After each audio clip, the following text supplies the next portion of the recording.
Metro is making some changes to its streets to make them safer and help with traffic flow. Our Paul Bloom joins us live from Crystal now. Paul, that city actually removing stop signs.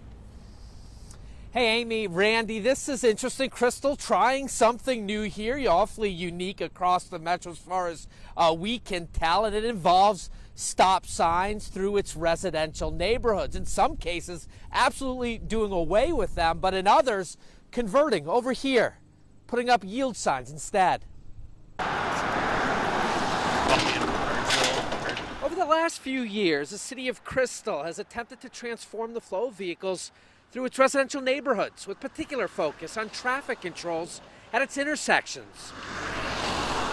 The result has been more than 10% of the city's stop signs removed altogether, another 10% or so replaced with yield signs.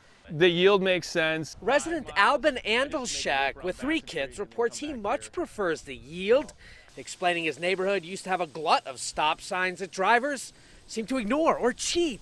The yield, he reasons, a game changer for safety.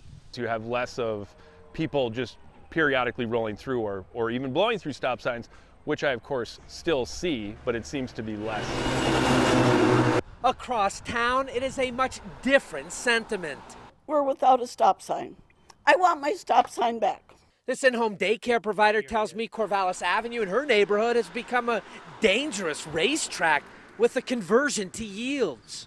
So not only is this just a residential connector street, but you're also seeing, commercial traffic. Crystal's public works director insists these traffic control decisions are well studied, backed up by data, and intended to keep cars and trucks flowing efficiently through the city.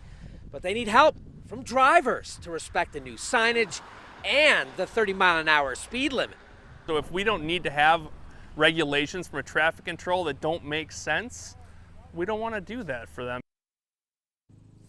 And DPW, the head of Crystal's DPW, went on to tell me that these intersection conversions impact about 5,000 vehicles a day that are moving through Crystal. He also added that there have been 10 crashes at intersections that have been transformed. That's, again, over the last 3 to 4 years, so he thinks the progress is going well. He says there are 1 or 2 more neighborhoods that they are studying and assessing. Again, thinking about converting stop signs to yields or maybe doing away with unnecessary stop signs. We're live in Crystal tonight. Paul Bloom, Fox 9.